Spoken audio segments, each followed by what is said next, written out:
Welcome to today's Global Connections program. I'm Bill Miller. Today we're going to take a look at various institutions, one in particular, and that is the educational institution that's under attack, especially in areas where there's civil wars raging. My guest is an expert on this topic. My guest today is Amy Kapit. Amy Kapit is the Education Under Attack Program Officer with the Global Coalition to Protect Education from Attack. Amy, welcome to today's Global Connections program. Thank you for having me, and thank you for giving me the opportunity to talk about this issue. This is an important issue and one that we don't even think about. We see what's going on in Syria. We see what's happening in the Gaza Strip. We see what's happening in other areas of the world, South Sudan. But so often, I guess almost all institutions are under pressure, but the educational system in particular. But let's get right into that. And what is the Global Coalition to Protect Education from Attack? So the Global Coalition to Protect Education from Attack is a unique interagency network of UN agencies, NGOs, human rights organizations, and higher education institutions.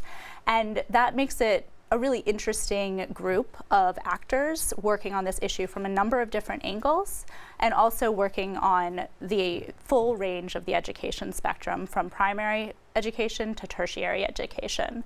So we cover attacks on all the full range of education. Mm-hmm. Now, you're talking about interagency type of arrangement. Do you have like the UN Educational, Scientific, and Cultural Organization, Human Rights Watch, different ones like that? Are those some of your partners? Yeah, so we have a steering committee that is made up of 8 organizations. They include the Protect Education from Insecurity and Conflict, Peace, which is a Qatari organization, Human Rights Watch, the Council for Assisting Refugee Academics, the Institute of International Education, UNESCO, UNICEF, and UNHCR. And many of our viewers are probably donors to many of those organizations, or certainly members of, or certainly have heard of them. So, but let's put your email address or your website out there before I forget. It's gcpea@protectingeducation.org, and our viewers can go to that and learn much more about what you're doing. We're talking about education and in areas where the conflicts are raging. Roughly how many countries is this taking place? Do you have a ballpark figure? And it may vary from day to day. Yeah, so we'll talk about this in a little more detail, I think, in a bit, but we do, one of our main activities is looking at where attacks on education occur. And we, in 2014, produced a report called Education Under Attack. And in that report, which covered a time span from 2009 to about the middle of 2013, we found at least one attack on education occurring in 70 countries. We found what we called a significant pattern of attacks on education, which meant at least 5 attacks on education within that time period in about 30 countries. And we're seeing that is that unfortunately is not decreasing. In some areas, maybe the situation has improved a little bit, but in other areas, it's gotten unfortunately much, much worse. So we're currently working on research for our next edition of Education Under Attack, which we are going to release in 2018, and that's going to cover a 5-year time span from 2013, picking up where the first one left off, the previous one left off, to 2017. And in that, since 2013, since we began tracking information for that, we're tracking significant patterns of attacks on education, at least 5 to 10 attacks in about 32 countries. A third of those have more than 100 attacks that we've found since 2013. Now, of all these attacks, what are a couple of specific examples? Are we talking about physical attacks, intimidation against teachers, students, children being blown up? Are we talking about psychological attacks? What are a couple of examples of various types and the impact of those types? So we're talking about physical attacks, so physical attacks on students, teachers, and other education personnel. So we also look at education administrators, janitors, bus drivers at all levels of education. So it also includes academics. So those are, killings, injuries, kidnappings, extortion, harassment. So extortion and harassment get into the kind of more psychological types of attacks that we cover.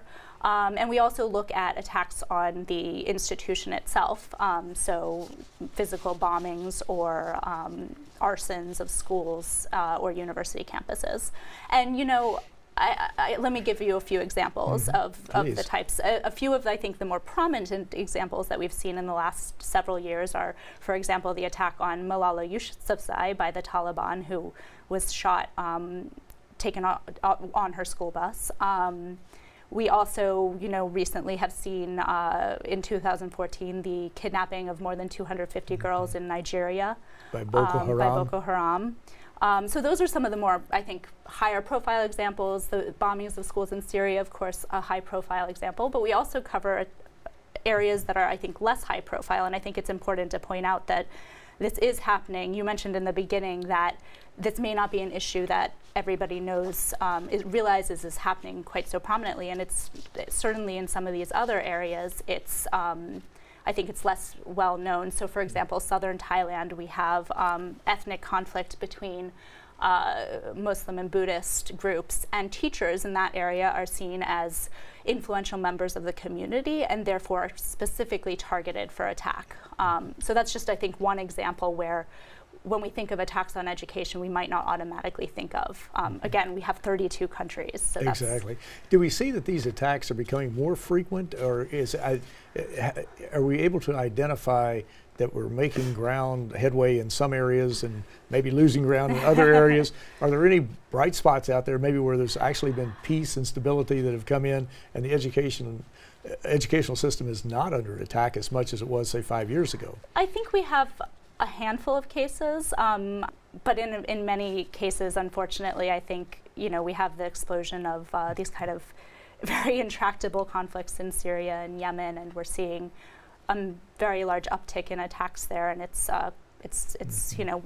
something that we need to do something about.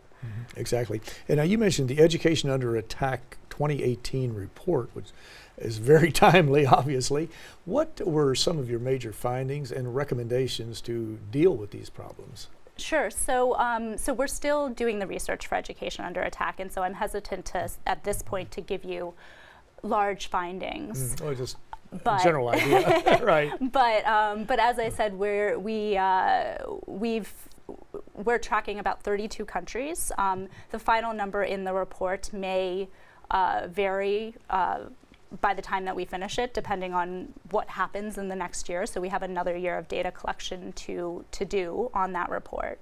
And I think what we're tracking, in some places, again, the attacks on education have substantially increased since if we're looking at it in comparison to the previous edition, which was in 2014. And in other places, it's maybe stayed the same. Many of the countries that we're looking at for the 2018 edition are pretty similar to the countries in 2014. So while I think there is some progress in some areas, I think we still have a lot of work to do. It certainly sounds like it, yes. Now, this is a very interesting concept. How long has your NGO been in operation? Is it a relatively new one, or do you go back 30 years? Or? We are a relatively new organization. We were started in 2010. We basically in 2007 and 2010, UNESCO, one of our steering committee members, put out the first editions of Education Under Attack, and those kind of were founding documents that showed that this really is a problem. Other organizations around that time were also starting to realize, I think, that attacks on education were a problem in almost all conflict situations. So Human Rights Watch, another one of our steering committee members, put out a series of reports prior to the establishment of the Global Coalition on attacks on education. And so I think with that kind of information basis, the international community realized this really was a problem that we needed to prioritize, and that's where the Global Coalition was founded. Now, another publication that you have, or list, is Safe Schools Declaration. What exactly is the Safe Schools Declaration? Sure. So the Safe Schools Declaration is a set of commitments that states can sign on to, and this is a document that came out of a process that was led by Norway and Argentina in the first half of 2015, who came together and decided to and did a consultation with other states to write this document. And they put together this this set of non-binding commitments that states can sign on to protect education from attack. That includes things like implementing what we call the guidelines for protecting schools and universities from military use. So I actually should have mentioned a little bit earlier, one of our main areas of work is also looking at military use of schools as a problem, which it both prevents the school from being used for educational purposes, but also triggers attack itself.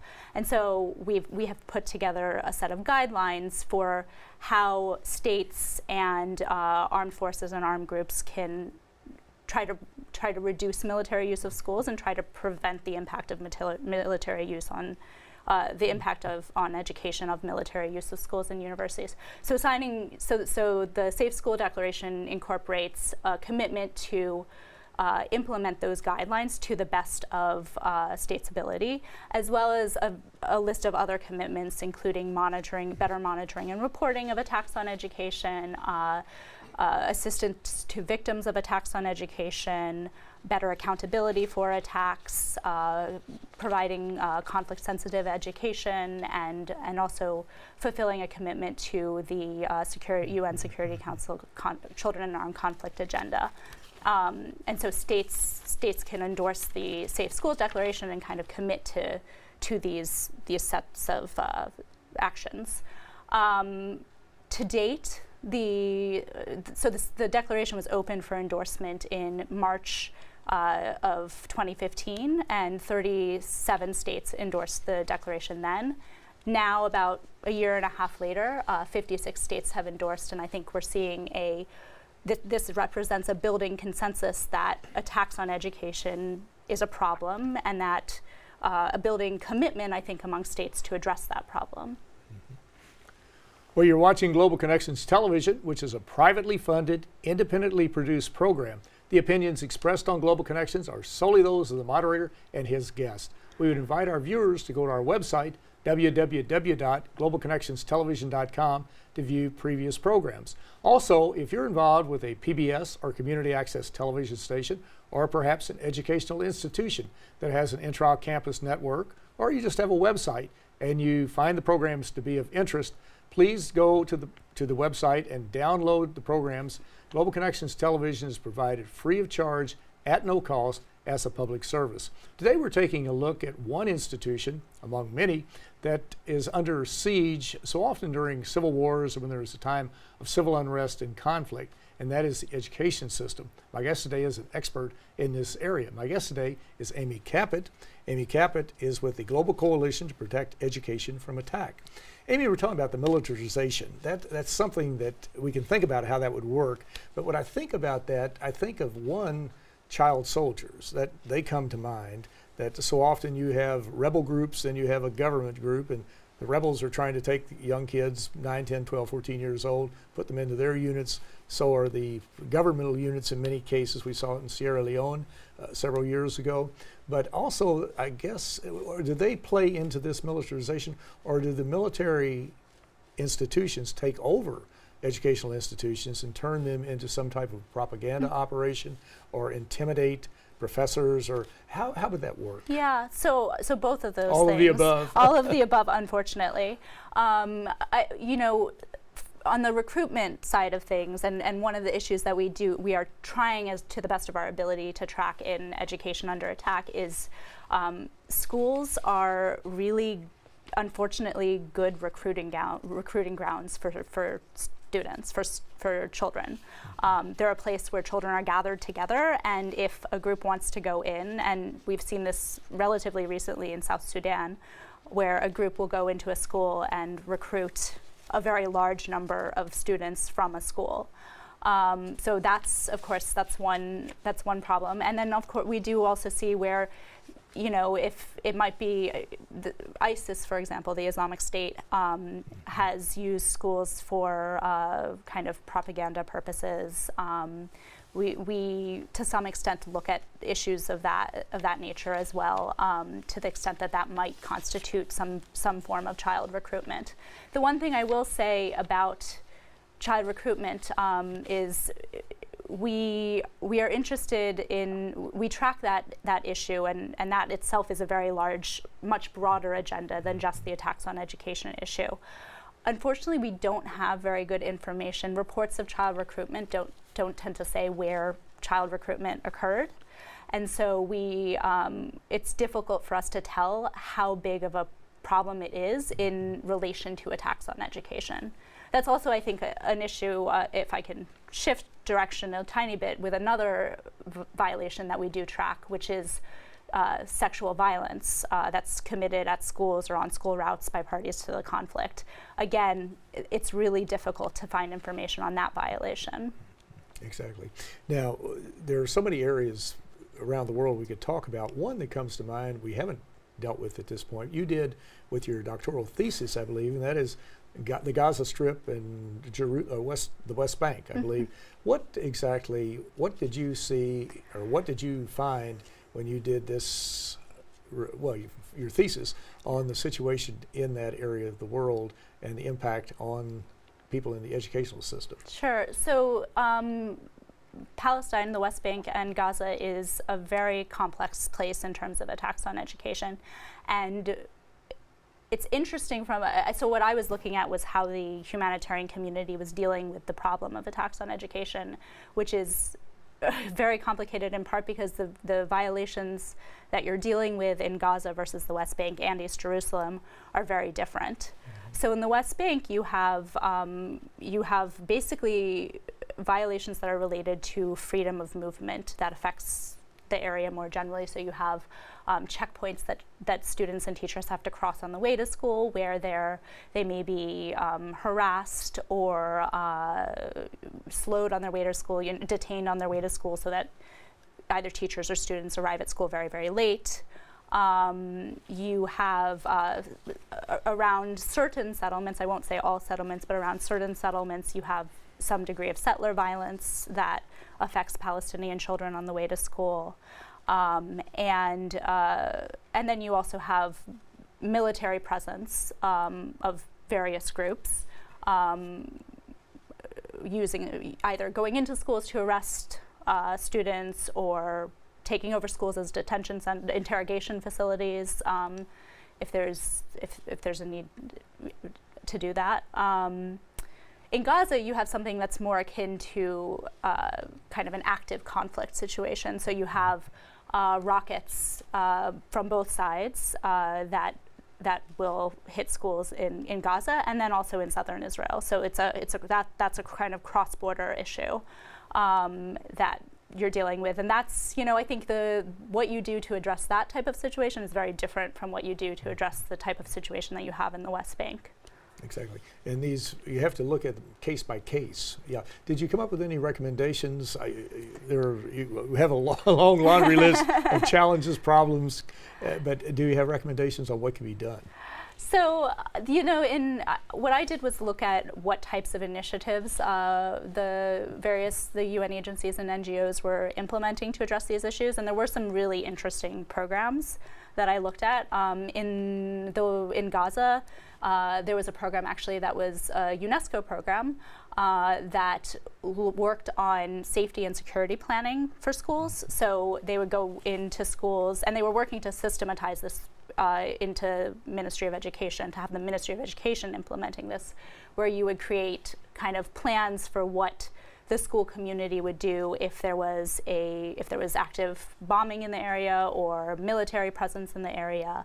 And they did that in conjunction, interestingly, with things like dealing with natural disasters. So it was kind of a comprehensive plan to create a safe space for learning. In the West Bank, an interesting program that I looked at was one where you had protective presence. Protective presence is where you have kind of outside observers watching what people are doing, and that's the goal of that is kind of twofold: to prevent a violation from occurring, and also to kind of record and monitor it if a violation does occur. And so the education community in the West Bank was working on kind of systematizing protective presence, these international actors, to stand at checkpoints that we knew were were places where students and teachers tended to be a bit more harassed, in order to prevent it from happening and then also to document it.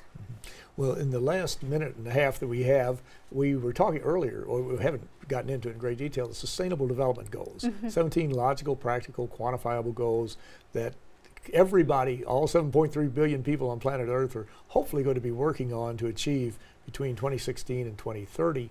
What are there one or two or three of the goals that you're focusing on? All 17 are important, but are there two or three that kind of rise to the surface as to what you're doing?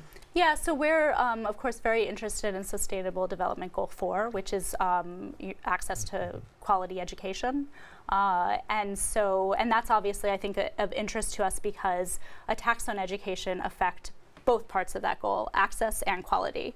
So attacks on education prevent students from being able to access school, either because their parents are afraid to send them, or because the school doesn't exist, or because there aren't the teachers to teach.